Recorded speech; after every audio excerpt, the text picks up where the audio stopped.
president of the DRC, Joseph Kabila. He's no stranger to South Africa. I would recall that after leaving office, he studied with the University of Johannesburg, and that speaks to the relationship with South Africa that dates back to the time where South Africa assisted the DRC during the Sun City negotiations in 2002.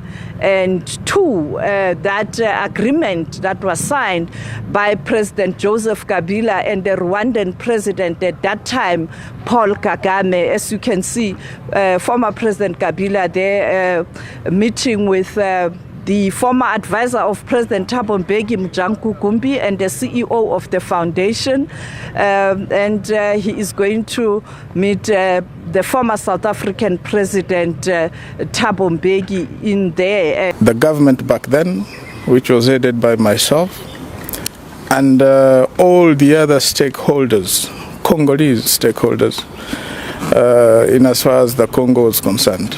These are political parties from the opposition, civil society, and others. That document, or that agreement, was implemented. Its implementation took a couple of years.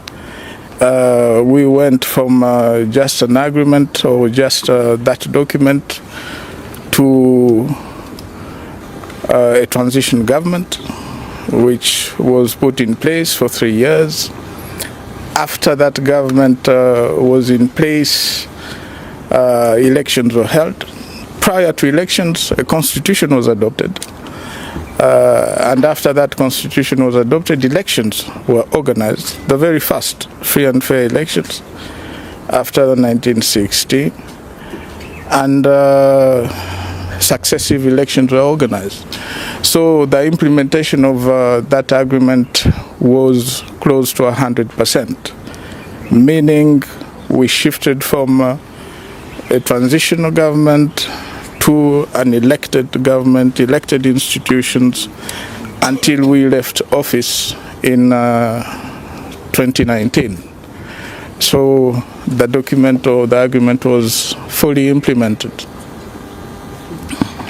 Thank you so much. It's Zianda Ngobo from Newsroom Africa. I've got several questions. If you could just tell us what was the nature of your discussions with President Mbeki just now, and what brought you to South Africa to have this particular meeting. But also, maybe you can give us your assessment of why the situation in the Eastern DRC remains so fragile. Just yesterday, the M23 said they wouldn't be participating in the meeting in Luanda. So how do you resolve this if people don't want to come around the table?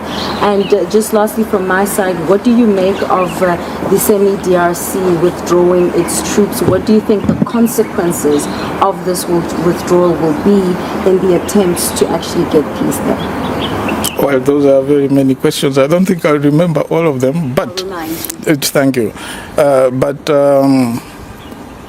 my meeting with former President Mbeki stems from an invitation. When we met in Windhoek, I believe it was 2 weeks ago, he wanted to know what it is that was happening in the Congo. So he invited me, and that's why I came to see him. 2 or 3 of the questions, I'm not the spokesman of the M23, so why did they not go to a meeting or not? I'm not very conversant with that. They definitely have their reasons, and you might have other channels to ask them that. But what was the third question? The third one was, what do you believe the consequences of semi-DRC withdrawing from the Eastern DRC are going to be, given how fragile the situation remains, and the people who are supposed to be sitting around the table are not coming to the party? Well, I haven't been following very, very, very closely the situation or the deployment, and of course the announcement of the withdrawal of some forces in the DRC.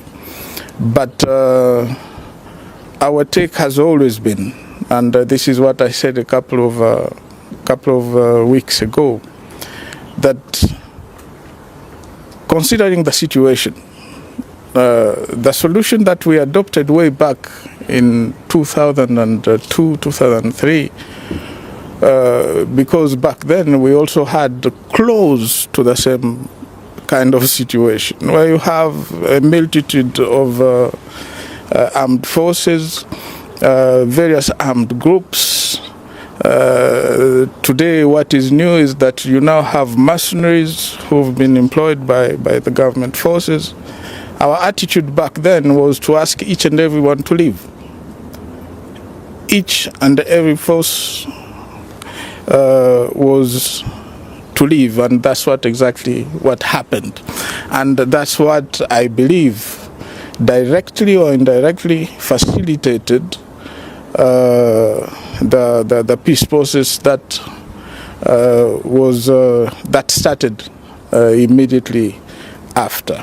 But is it the same solution that we can apply to the current situation? I believe part of it, yes, can apply the same solution.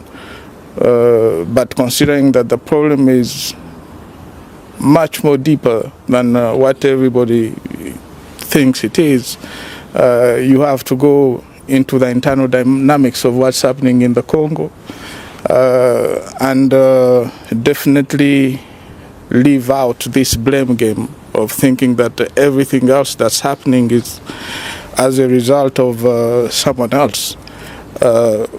At one given point in time, we have to ask ourselves, is it not us, the problem, or our problem, and how do we solve it as Congolese? So what are the consequences of Samir DRC pulling out? Well, I don't see any major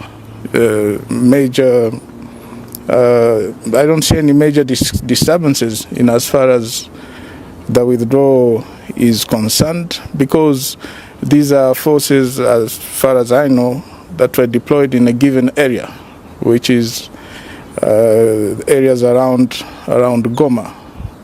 Any implications further than that, well, probably time will tell.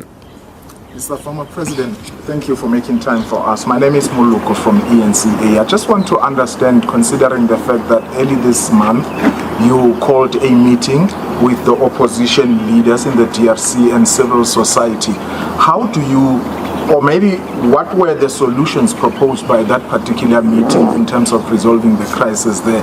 But also, do you by any chance personally have intentions of returning as president of the DRC, given the crisis there?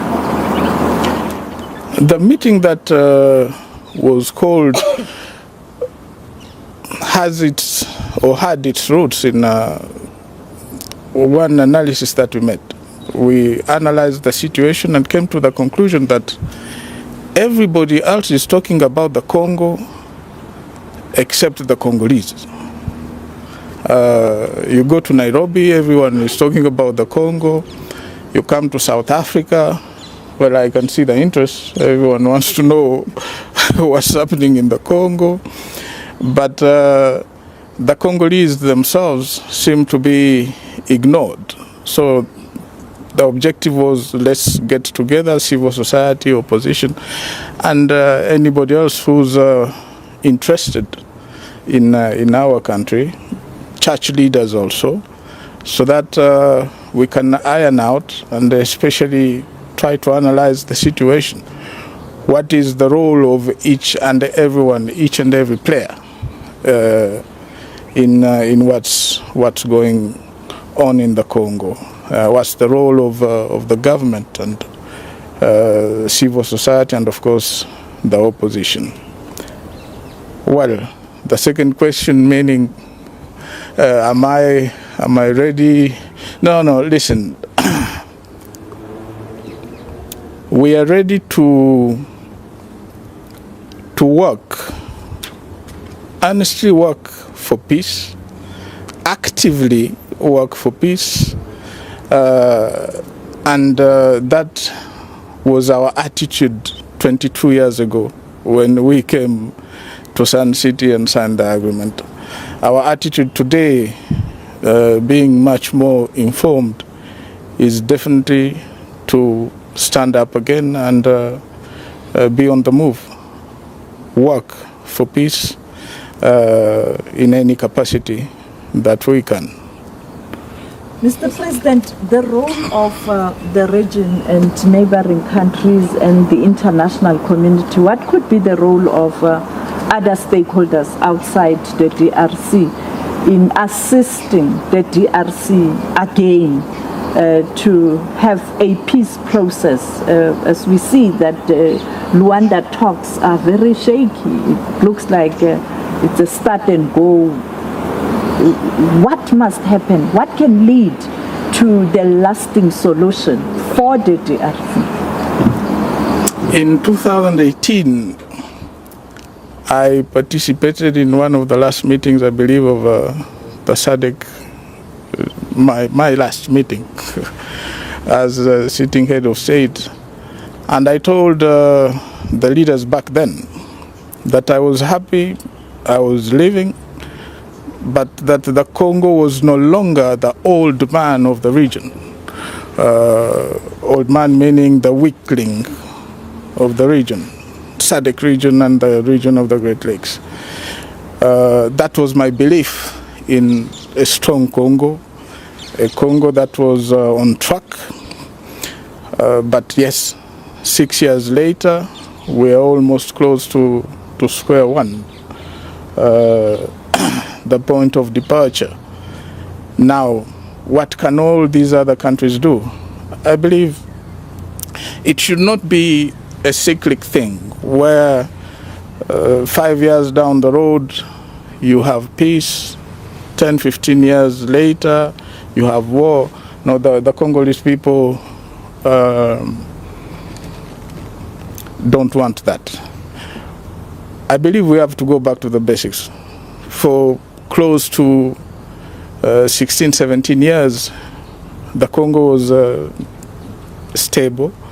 Not 100% stable, but stable enough for it to move forward in as far as economic development and other areas were concerned.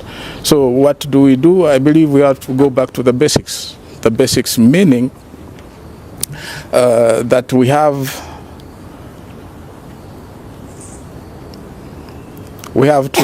to ask ourselves the question, where have we gone wrong? And I believe where we've gone wrong is that a number of mistakes have been made in as far as respect of rule of law, the constitution, governance, and all those. We have to go back to that. What can these regional countries or regional neighbors of the Congo do? Probably the same thing as in 2002, support a process or a peace process and move forward. You've talked about how shaky the peace process in Luanda is. I believe that it's just the dynamics. People have not yet oiled the machine, but hopefully things will get back on track and people will start honestly talking of peace. Mr. President, hello, Nellie Payton from Reuters. How do you respond to President Tshisekedi's accusation that you are an accomplice of the Congo River Alliance or the M23, and what is your relationship with those groups? Well, if at all I was, the word you use is what? An accomplice? Accomplice, I believe. Well, the situation could not have been what it is. Could have been very different. So those are just baseless. Next time you see him, ask him to give you the proof of what he's saying. So that's all I can say. In terms of Rwanda, which has been accused, at least by Pretoria, President Cyril Ramaphosa saying they are backing the M23. What's been your assessment, and if indeed they do have a hand in destabilizing your country, how should the international community then deal with Rwanda? Well, I haven't heard President Ramaphosa, and I'm not going to either support or contradict what he said. I haven't heard him. My attitude to everything that's happening I can resume it in just one question. If I am weak, whose fault is it? Is it the fault of my neighbor or my enemy, or is it my fault? If and when you answer that question, then you'll definitely find a solution to the problem that you have. And the Congo cannot continue to be this crybaby in the region, talking about how weak it is and how strong everybody else is.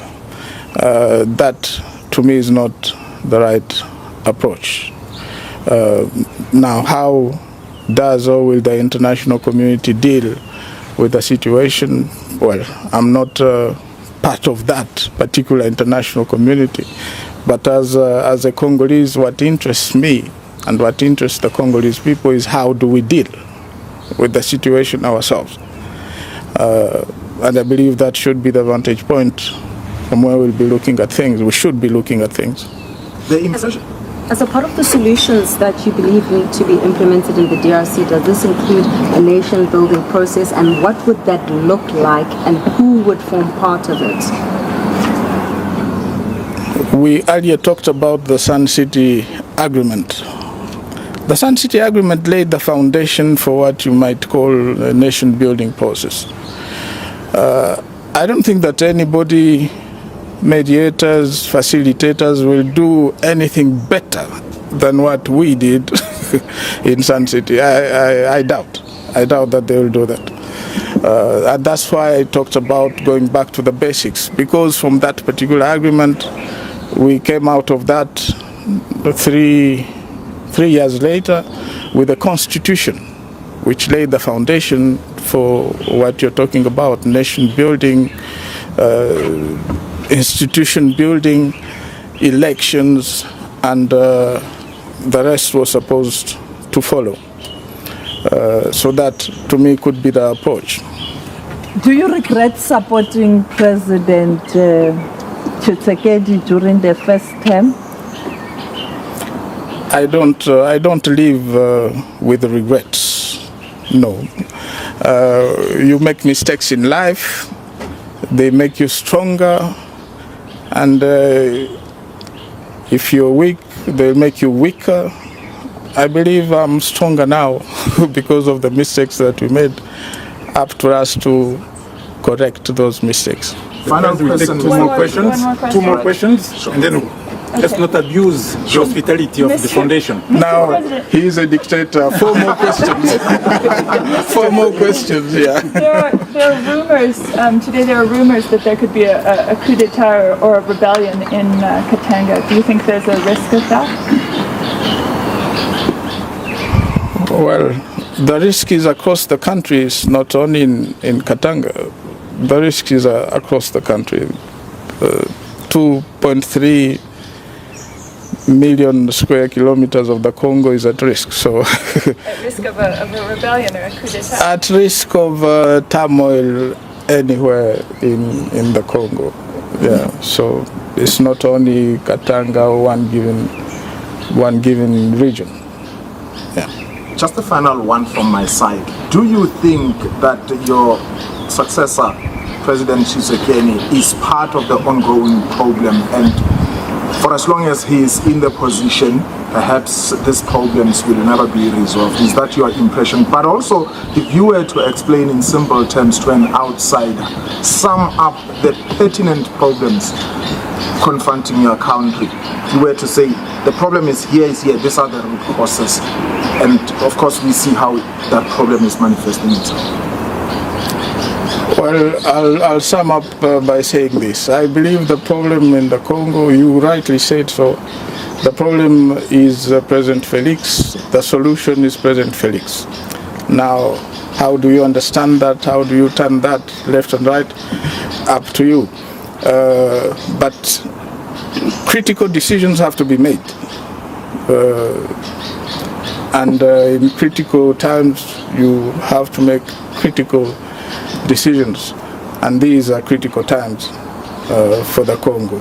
But in as far as we are concerned, well, like I said, we intend to be very much involved in everything that's happening, especially in as far as peace is concerned, and to move around instead of it just being a SADC thing or East African, for it to be our own initiatives, and go each and everywhere where we believe that we can bring about positive change, positive news, be it in the East, which we are preparing to do, be it in the South, in the North, and the West. Merci beaucoup, Mr. President. Thank you. Thanks a lot.